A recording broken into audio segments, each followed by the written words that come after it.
ഇന്ന് നമുക്ക് പ്രിൻസിന്റെയും ഫാമിലിയുടെയും കഥ നോക്കിയാലോ. നായകനായ പ്രിൻസ് ആണെങ്കിൽ ഒരു ഫേമസ് ആയിട്ടുള്ള ഫാഷൻ ഡിസൈനർ ആണ്. മാത്രമല്ല ഒരു ബ്രൈഡൽ ഷോപ്പൊക്കെ നടത്തുന്നുണ്ട്. പ്രിൻസിന്റെ അച്ഛനാണ് ബേബി, അമ്മ ജിൻസി. ഇവർക്ക് 3 മക്കൾ. ആദ്യത്തേവൻ പ്രിൻസ്, രണ്ടാമത്തേവൻ ജിൻസ്. ഈ ജിൻസിന് പ്രത്യേകിച്ച് ജോലിയൊന്നുമില്ല. മൂന്നാമത്തവൻ ഷിൻസിനും ജോലിയൊന്നുമില്ല. പക്ഷേ വിവാഹമൊക്കെ കഴിച്ച് ഒരു കുഞ്ഞുണ്ട്. ഭാര്യ ഇപ്പോൾ രണ്ടാമതും പ്രഗ്നന്റ് ആണ്. പ്രിൻസിന് പ്രായം ഒരുപാടായിട്ടും വിവാഹമൊന്നും ഇതുവരെയും സെറ്റായിട്ടേയില്ല. ദേ ഇപ്പോൾ വീട്ടിൽ ജിൻസിന്റെ വിവാഹം ഉറപ്പിച്ചിരിക്കുന്നു. കല്യാണം നടക്കാത്തത് കാരണം പ്രിൻസ് എല്ലാവർക്കും മുന്നിൽ ഒരു കോമാളിയാണ്. പ്രിൻസിന്റെ വീട്ടിൽ റൂമും സൗകര്യമൊന്നും അധികമില്ലാത്തതിനാൽ റൂം ഇറക്കുവാനായിട്ട് എല്ലാം പ്രിൻസ് റെഡിയാക്കി വെച്ചേക്കുക. പക്ഷേ പെണ്ണ് കിട്ടുന്നില്ല. പെണ്ണ് കിട്ടുമ്പോൾ റൂമും ശരിയാക്കാമെന്ന പുള്ളിക്കാരൻ വിചാരിക്കുന്നത്. ജിൻസിന്റെ കല്യാണ ഒരുക്കങ്ങളെല്ലാം നടക്കുകയാണ്. പ്രിൻസ് ആണ് കുടുംബത്തിലെ ചിലവ് മുഴുവൻ നോക്കുന്നതും. അങ്ങനെ ജിൻസിന്റെ കല്യാണം നല്ല രീതിയിൽ നടന്നു. ജിൻസിന്റെ കല്യാണത്തോടെ പ്രിൻസിന് റൂം നഷ്ടമായി. അച്ഛനും അമ്മയ്ക്കുമൊപ്പമാണ് ഇപ്പോൾ പ്രിൻസ് കിടക്കുന്നത് പോലും. ഈ പ്രിൻസിനൊപ്പം ബൊട്ടീക്കിൽ വർക്ക് ചെയ്യുന്ന സഫിയയും KK എന്നറിയപ്പെടുന്ന കൃഷ്ണകുമാറും പ്രിൻസിന് വേണ്ടിയിട്ട് പെണ്ണ് നോക്കുന്നുണ്ട്. പക്ഷേ ഒരു പെണ്ണിനെയും പ്രിൻസിന് ഇഷ്ടമാകുന്നില്ല. പെണ്ണിന്റെ ചരിത്രവും ഭൂമിശാസ്ത്രവും എല്ലാം തിരക്കിക്കൊണ്ട് നടക്കുന്നതിനാലാണ് പ്രിൻസിന് ഇതുവരെയും പെണ്ണ് സെറ്റാകാത്തത്. അതിന് സഫിയ ഒരുപാട് പ്രിൻസിനെ വഴക്ക് പറയുന്നുമുണ്ട്. ഒടുവിൽ പ്രിൻസിന് വേണ്ടിയിട്ട് KK മാട്രിമോണിയിൽ ഒരു അക്കൗണ്ടും തുടങ്ങിയിട്ടുണ്ട്. അന്നേ ദിവസം രാത്രി പ്രിൻസ് വീട്ടിലെത്തിയപ്പോൾ വീട്ടിലെല്ലാവരും കേക്കൊക്കെ കട്ട് ചെയ്ത് ആഘോഷിക്കുക. എന്താണെന്ന് പ്രിൻസിന് അറിയത്തില്ല. ജിൻസിന്റെ പിറന്നാളാണെന്നാ പ്രിൻസ് കരുതിയേ. പക്ഷെ അതല്ല, ജിൻസ് അച്ഛനാകാൻ പോവുകയാണ്. അത് കേട്ടതും പ്രിൻസ് ഞെട്ടി. മറ്റുള്ളവർക്ക് സന്തോഷമാണെങ്കിലും പ്രിൻസിനത് ടെൻഷനാണ്. കാരണം ഷിൻസിന്റെ ഭാര്യയുടെ പ്രസവത്തിന്റെ ചിലവെല്ലാം നോക്കിയത് പ്രിൻസാണ്. ദേ ഇപ്പോൾ ജിൻസും അവന്റെ കല്യാണം കഴിഞ്ഞതിന്റെ ചിലവൊക്കെ ഒന്ന് റെഡിയാക്കി വരുമ്പോഴേക്കും ദേ അടുത്തതും ഉണ്ടാക്കി വെച്ചിരിക്കുന്നു. അതിന് ജിൻസിനെ പിടിച്ചിട്ട് നന്നായിട്ടൊന്ന് കുടയുകയാണ് പ്രിൻസ്. ജിൻസ് ദുബായിലായിരുന്നു ജോലി ചെയ്തിരുന്നത്. തിരിച്ചുപോയി തനിക്കൊരു ഹെൽപ്പ് ആകുമെന്ന പ്രിൻസ് കരുതിയത്. പക്ഷേ താൻ ഇനി തിരികെ പോകുന്നില്ല എന്ന് ജിൻസ് പറഞ്ഞതോടുകൂടി പ്രിൻസ് വീണ്ടും തകർന്നു പോയി. ആ ദേഷ്യമെല്ലാം ഷോപ്പിലെ സ്റ്റാഫുകളോടാ പ്രിൻസ് കാണിക്കുന്നതും. അങ്ങനെ ഇരിക്കെ തന്റെ ഷോപ്പിന്റെ ആനുവൽ സ്റ്റേറ്റ്മെന്റ് എടുക്കുന്നതിനായിട്ട് ബാങ്കിലേക്ക് പ്രിൻസ് പോകും.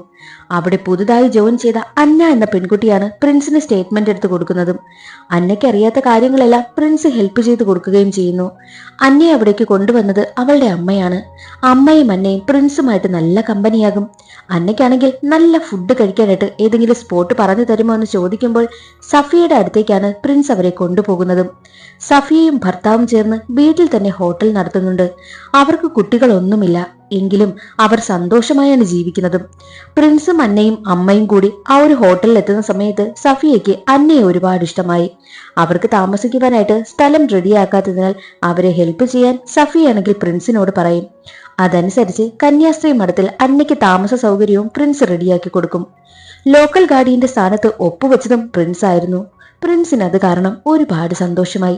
ആദ്യമായിട്ടാണ് ഒരു പെൺകുട്ടിക്ക് വേണ്ടിയിട്ട് ലോക്കൽ ഗാർഡിയനായിട്ട് പ്രിൻസ് നിൽക്കുന്നതും.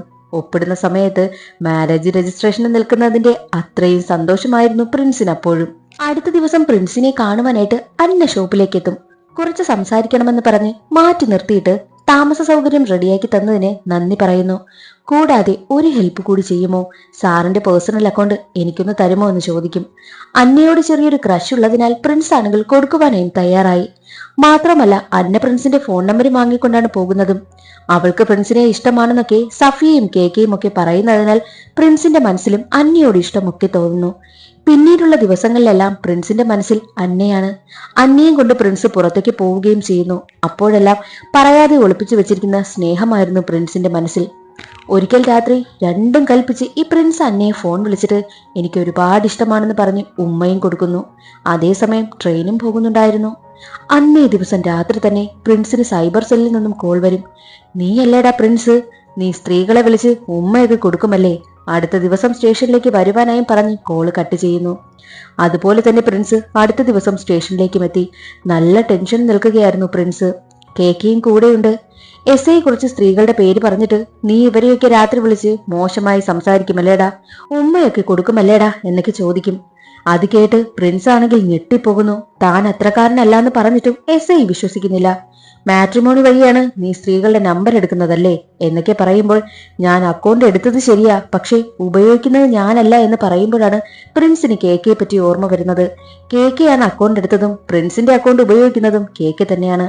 KK പ്രിൻസിന്റെ പേരിൽ അക്കൗണ്ട് എടുത്ത് പ്രിൻസിന്റെ പേരും ഡീറ്റെയിൽസും ഒക്കെ വെച്ച് സ്ത്രീകളെ വിളിച്ച് മോശമായി സംസാരിക്കും. പ്രിൻസിന് സത്യമെല്ലാം മനസ്സിലായി. അത് മനസ്സിലാക്കി KK ആണെങ്കിൽ ഉടനെ തന്നെ ചാടി കയറി SIയോട് പറയും, സാറേ, ഇവന് കല്യാണം കഴിക്കാത്തതിന്റെ മാനസിക വൈകൃതമാണ്, ഒന്നും പറയല്ലേ സാറേ എന്ന് പറഞ്ഞ് SIയുടെ കാല് പിടിച്ച് പ്രിൻസിനെയും കൂട്ടിക്കൊണ്ട് അവിടെ നിന്ന് പോകുന്നു. പ്രിൻസിനാണെങ്കിൽ വല്ലാത്ത ദേഷ്യം. KKയുടെ പ്രവൃത്തിയിൽ ദേഷ്യം വന്ന് KKക്കിട്ട് കുറെ കൊടുക്കുകയാണ് പ്രിൻസ്. അതേ സമയമായിരുന്നു അന്നയുടെ കോൾ വന്നതും. ഞാൻ കുറെ വിളിച്ചിരുന്നല്ലോ, കിട്ടിയില്ല, എവിടെയാണ്? പിന്നെ സാർ ഇന്നലെ വിളിച്ച സമയത്ത് സാർ പറഞ്ഞതൊന്നും എനിക്ക് കേൾക്കാൻ പറ്റിയില്ല, എന്തോ ഡിസ്റ്റർബൻസ് ഉണ്ടായിരുന്നു എന്ന് അന്ന പറയുന്ന സമയത്താണ് പ്രിൻസിന് ഒരു കാര്യം മനസ്സിലായത്. ആ സമയത്ത് ട്രെയിൻ പോകുന്നുണ്ടായിരുന്നു, അത് കാരണമാണ് അന്നയ്ക്കൊന്നും കേൾക്കാൻ പറ്റാത്തത്. അതുകൊണ്ട് പ്രിൻസിന് സമാധാനമായി. കൂടാതെ തന്റെ ജീവിതത്തിലെ പ്രധാനപ്പെട്ട ഒരു കാര്യം ചെയ്യാൻ പോവുകയാണെന്നും സാറിനോട് ഒരു കാര്യം പറയണമെന്നും നേരിട്ട് കാണണമെന്നും അന്ന പറയുന്നു. പ്രിൻസിന് അത് കേട്ടപ്പോൾ ലഡ് പൊട്ടുകയാണ്. കാരണം അവനോട് ഇഷ്ടമുണ്ടെന്ന് അവൾ പറയാൻ പോവുകയാണെന്നാണ് പ്രിൻസ് കരുതിയത്. അടുത്ത ദിവസം തന്നെ അന്ന പറഞ്ഞ സ്ഥലത്തേക്ക് KKയും കൂട്ടി എത്തുകയാണ് പ്രിൻസ്. അന്നയും അവിടെ എത്തും. കൂടാതെ അവളുടെ അമ്മയുമുണ്ട്. അന്ന പറയും, ഒരാളെ ഒരുപാട് ഇഷ്ടമാണ്, വിവാഹം ആലോചിക്കാൻ പോവുകയാണ്. അത് കേട്ടതും പ്രിൻസിന്റെ മനസ്സിൽ ലഡ് പൊട്ടി. പക്ഷേ അവർ പ്രിൻസിനെ വിവാഹം ആലോചിച്ചത് അവളുടെ അമ്മയ്ക്ക് വേണ്ടിയിട്ടായിരുന്നു. അന്നയുടെ അമ്മയ്ക്ക് പ്രിൻസിനെ ഒരുപാട് ഇഷ്ടമാണ്.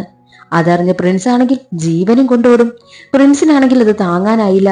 മദ്യപിച്ച് അവശനായ പ്രിൻസ് ആണെങ്കിൽ തനിക്കിനി വിവാഹമേ വേണ്ടെന്നും ഫാഷൻ ഡിസൈനിങ് സംബന്ധിച്ച് താൻ ബാംഗ്ലൂരിലേക്ക് പോകുന്നു, ഇവിടുത്തെ ബൊട്ടിക്കൊക്കെ KKയോട് നോക്കുവാനായി പ്രിൻസ് പറഞ്ഞു.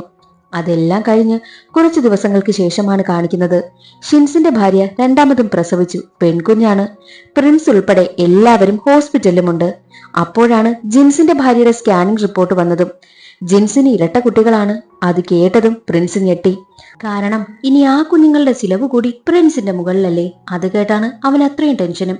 അതേ സമയമായിരുന്നു പ്രിൻസിന് ബാംഗ്ലൂരിൽ നിന്നും കോൾ വന്നത്, ജോലി റെഡിയായെന്നും. അതേ സമയം തന്നെയായിരുന്നു മാട്രിമോണിയിൽ ചിഞ്ചു റാണി എന്ന 24-കാരിയുടെ റിക്വസ്റ്റ് വന്നതും. രണ്ടും ഒരേ സമയത്ത്. പ്രിൻസ് ആണെങ്കിൽ റിക്വസ്റ്റ് അക്സെപ്റ്റ് ചെയ്യും. ഇതുവരെ നടന്നതെല്ലാം വെച്ച് മനസ്സില്ലാ മനസ്സോടെയാണ് പ്രിൻസ് ചാറ്റ് ചെയ്തതും. ചിഞ്ചു റാണിയും റിപ്ലൈ കൊടുക്കും. പ്രിൻസ് ആദ്യമായിട്ടാണ് ചിഞ്ചു അറിയാതെ അവളെ കാണാൻ പോകുന്നതും. ആദ്യ കാഴ്ചയിൽ തന്നെ പ്രിൻസിന് അവളെ ഒരുപാട് ഇഷ്ടമായി. KKയും പ്രിൻസും ചിഞ്ചുവിനെ പെണ്ണ് കാണുവാനായിട്ടും പോകും. വീട്ടുകാരെയൊക്കെ കാണുന്ന സമയത്ത് എന്തോ കിളിപോയ പോലെയാണ് തോന്നുന്നതും. ഒടുവിൽ ചിഞ്ചുവിനെയും കാണുവാനായി എത്തി. ചിഞ്ചു ആണെങ്കിൽ ഒരു ഫേമസ് ആയിട്ടുള്ള യൂട്യൂബർ ആണ്. അതുകൊണ്ട് തന്നെ ചിഞ്ചുവിന്റെ സംസാരവും ഒരു കിളിപോയ മട്ട. നല്ല ആക്റ്റീവാണ് പുള്ളിക്കാരി. പ്രിൻസ് ചിഞ്ചുവിനെയാണ് പെണ്ണ് കാണാൻ പോയതെന്നറിഞ്ഞ് പ്രിൻസിന്റെ ഒരു കസിനായ പെൺകുട്ടിയാണെങ്കിൽ ചിഞ്ചുവിനെ പറ്റിയുള്ള കാര്യം പ്രിൻസിന്റെ വീട്ടുകാരോട് പറഞ്ഞു കൊടുക്കുന്നു. ചിഞ്ചു ആളാണെങ്കിൽ ഒരു താരം തന്നെയാ. പഠിക്കുന്ന സമയത്തും സ്കൂളിൽ നല്ല ആക്റ്റീവും ഫേമസും ഒക്കെ ആയിരുന്നുവെന്നും ആ ഒരു കസിൻ പെൺകുട്ടി പറഞ്ഞു കൊടുക്കുന്നു. പ്രിൻസ് പെണ്ണ് കാണാൻ വന്നതും യൂട്യൂബിൽ ലൈവ് വരികയാണ് ചിഞ്ചു. പ്രിൻസിന്റെ വീട്ടുകാരും ലൈവ് കാണും. പ്രിൻസിനെ കണ്ടതും വീട്ടുകാർക്ക് അഭിമാനമാകുന്നു. പ്രിൻസ് ചിഞ്ചുവിനെ യെസ് പറഞ്ഞെങ്കിലും ചിഞ്ചു യെസ് പറയണമെങ്കിൽ സബ്സ്ക്രൈബേഴ്സ് എന്ത് പറയണമെന്ന് അവൾക്കറിയണം. അതിനവൾ ഒരു യെസ് ഓർ നോ പോളിടും. അങ്ങനെ അവരുടെ കല്യാണവും നടക്കും. കല്യാണ ദിവസവും ചിഞ്ചു ഡാൻസും പാട്ടും ഒക്കെയായി യൂട്യൂബിൽ ലൈവ് പോകും. പ്രിൻസിനതൊക്കെ എന്തോ പോലെ ആകുമെങ്കിലും വീട്ടുകാരും നാട്ടുകാരും ഒക്കെ എൻജോയ് ചെയ്യുകയാണ്. ചിഞ്ചുവിന്റെ വീട്ടുകാർക്കാണെങ്കിൽ പേടിയും. കല്യാണം കഴിഞ്ഞ് വീട്ടിലെത്തുമ്പോൾ ചിഞ്ചുവിന്റെ യൂട്യൂബിൽ 1 മില്യൺ അടിച്ചിരുന്നു. അവളെ കാത്ത് പ്രിൻസിന്റെ വീട്ടിൽ അവളുടെ സബ്സ്ക്രൈബേഴ്സും ഉണ്ടായിരുന്നു. വലിയ ആഘോഷമായിരുന്നു അവിടെ. ചിഞ്ചു ആണെങ്കിൽ പ്രിൻസിനെയും കൊണ്ട് കുളത്തിലേക്ക് എടുത്ത് ചാടി. അതൊക്കെ യൂട്യൂബിൽ വൈറലാകുവാനായും തുടങ്ങി. ഫസ്റ്റ് നൈറ്റിന് പോലും ചിഞ്ചുവിന് വീഡിയോ എഡിറ്റിംഗ് ആയിരുന്നു പണി. അടുത്ത ദിവസവും ചിഞ്ചു ലൈവുമായി അടുക്കളയിലെത്തും. പ്രിൻസിന്റെ അമ്മയും കൂടെ കൂടുകയാണ്. ചിഞ്ചുവിന്റെ ഭർത്താവ് എന്ന പേരിൽ പ്രിൻസിനെ നാട്ടുകാർ അറിയുവാനായും തുടങ്ങി. പ്രിൻസും ഫേമസ് ആകുന്നു. ചിഞ്ചു ഡെയിലി നടക്കുന്ന കാര്യങ്ങളൊക്കെ യൂട്യൂബിൽ പോസ്റ്റ് ചെയ്യും. കല്യാണം കഴിഞ്ഞിട്ട് ഇത്രയും ദിവസമായില്ലേ, നീ അവളെയും കൊണ്ടൊന്ന് മാറി നിൽക്കുവാനായിട്ടും സഫിയ പ്രിൻസിനെ ഉപദേശിക്കുന്നു. അടുത്ത ദിവസം പ്രിൻസ് ചിഞ്ചുവിനെയും കൂട്ടി ഹണിമൂണിന് പോകുവാനായി ഇറങ്ങും. പ്രിൻസ് പ്രതീക്ഷിച്ചില്ല അച്ഛനും അമ്മയും കൂടെ കാണുമെന്ന്. ചിഞ്ചു വിളിച്ചതാണ് അവരെ കൂടി. അങ്ങനെ ഫാമിലി ആയിട്ട് ഹണിമൂണിനും പോകും. അതെല്ലാം വീഡിയോ എടുത്ത് യൂട്യൂബിലും ഇടുന്നുണ്ട്. എല്ലാം കഴിഞ്ഞ് വന്നപ്പോൾ ചിഞ്ചുവിന്റെ മുത്തശ്ശൻ മരിച്ചു. ആ വിവരം ചിഞ്ചു അറിയുകയാണ്. ചിഞ്ചു സങ്കടപ്പെടുമെന്നാണ് പ്രിൻസ് വിചാരിച്ചത്. പക്ഷേ ചിഞ്ചുവിന് മരണവും ഒരു കണ്ടന്റ് ആയിരുന്നു. അത് കാണുമ്പോൾ പ്രിൻസിന് വല്ലാതെ ടെൻഷനാകുന്നു. ഒരിക്കൽ ചിഞ്ചുവിന് ഒരു ഉദ്ഘാടന ചടങ്ങുണ്ടായിരുന്നു. ആ പരിപാടിക്ക് എത്തിയപ്പോഴാണ് ചിഞ്ചു റാണി യൂട്യൂബിൽ ട്രെൻഡിങ്ങിൽ നിന്നും താഴേക്ക് വന്നതും ഇപ്പോൾ മലബാർ മഞ്ചത്തെയാണ് മുന്നിലെന്നും കൂട്ടുകാർ പറഞ്ഞ് ചിഞ്ചു അറിയുന്നത്. ചിഞ്ചു ആണെങ്കിൽ വല്ലാതെ ടെൻഷനാകുവാനായും തുടങ്ങുന്നു. പ്രിൻസ് അവളെ സമാധാനിപ്പിക്കും. ഒടുവിൽ ചിഞ്ചുവിനെയും കൊണ്ട് ഫുഡ് കഴിക്കാനായിട്ട് സഫിയയുടെ ഹോട്ടലിലേക്കാണ് പ്രിൻസ് എത്തിയതും. അവിടെ നിന്ന് വീട്ടിലെത്തിയ ചിഞ്ചു പ്രിൻസിന്റെ അമ്മയോടും ദേഷ്യപ്പെടും. അമ്മയ്ക്കാണെങ്കിൽ ഇവൾക്ക് എന്ത് പറ്റി എന്ന ചിന്തയാണ്. മാത്രവുമല്ല ചിഞ്ചുവുമായി എഗ്രിമെന്റ് എഴുതിയ ആടിപ്പോൾ മലബാർ മൊഞ്ചത്തിക്ക് നൽകിയിരിക്കുകയാണ്. അതറിഞ്ഞ് ചിഞ്ചുവിന് രാത്രി ഉറങ്ങാനായില്ല. കരച്ചിലോട് കരച്ചിൽ. കരയുന്ന ചിഞ്ചുവിനെ പ്രിൻസ് ഒരുപാട് സമാധാനിപ്പിച്ചു. അടുത്ത ദിവസം തന്നെ ചിഞ്ചു പ്രിൻസിനെയും കൂട്ടി വക്കീലിനെ കാണാനായിട്ടാണ് പോയതും. വക്കീലിനോട് എഗ്രിമെന്റ് എഴുതിയ ആട് തനിക്ക് നഷ്ടമായതിന്റെ ലീഗൽ കാര്യങ്ങളൊക്കെ സംസാരിക്കവേ പ്രിൻസിന് അവരുടെ ബ്രൈഡൽ ഷോപ്പിൽ നിന്നും കോൾ വരും. പക്ഷേ കോൾ എടുക്കുവാനായിട്ട് ചിഞ്ചു സമ്മതിച്ചില്ല. ചിഞ്ചു അവനെ ഒരുപാട് വഴക്ക് പറയും. ചിഞ്ചു എല്ലാവരുടെയും മുന്നിലിട്ടാണ് പ്രിൻസിനെ വഴക്ക് പറഞ്ഞതും. പ്രിൻസിന് അത് ഒരുപാട് വിഷമമായി. എല്ലാം കഴിഞ്ഞ് ഷോപ്പിലെത്തിയപ്പോൾ അവിടെ ആകെ പ്രശ്നം. ഒരു കല്യാണത്തിന് പ്രിൻസ് ഡ്രസ്സ് റെഡിയാക്കി കൊടുക്കുവാനായിട്ട് ഏറ്റിരുന്നു. ക്യാഷും വാങ്ങി. പക്ഷേ ചിഞ്ചുവിന്റെ പ്രശ്നത്തിന് പിന്നാലെ നടന്നതിനാൽ ആ ഒരു കാര്യം പ്രിൻസിന് ചെയ്തു കൊടുക്കുവാനായും പറ്റിയില്ല. ആദ്യമായിട്ടാണ് അങ്ങനെ സംഭവിച്ചത്. കല്യാണ പെണ്ണാണെങ്കിൽ പ്രിൻസ് ഡ്രസ്സ് കൊടുക്കുമെന്ന് പ്രതീക്ഷിച്ചിരുന്നു. പക്ഷേ മറ്റൊരു ഡ്രസ്സ് ഇട്ടാണ് കല്യാണത്തിന് വരെ പോയതും. അത് കാരണം വീട്ടുകാർ വന്ന് വല്ലാത്ത പ്രശ്നം. തിരിച്ചു വരികയായിരുന്ന പ്രിൻസ് ആണെങ്കിൽ ബസ്സിൽ വെച്ച് അടുത്തിരിക്കുന്ന ആൾ ചിഞ്ചുവിന്റെ വീഡിയോ കാണുന്നത് ശ്രദ്ധിക്കുന്നു. അത് സഫിയയുടെ ഹോട്ടലിനെ പറ്റി നെഗറ്റീവ് റിവ്യൂ പറയുന്നതാണ്. പ്രിൻസ് അത് കാണുന്നതും ഞെട്ടിപ്പോകും. അന്ന് പ്രിൻസിനൊപ്പം ഹോട്ടലിലെത്തുന്ന സമയത്ത് ഫ്രണ്ട്സ് വിളിച്ചിട്ട് ട്രെൻഡിങ്ങിൽ വരാനായിട്ട് ഇനി ഒരേ ഒരു വഴിയുള്ളൂ, നെഗറ്റീവ് വേണമെന്ന് പറയുന്നതിനാലാണ് ചിഞ്ചു ഹോട്ടലിനെ പറ്റി നെഗറ്റീവ് വീഡിയോ ഇട്ടതും.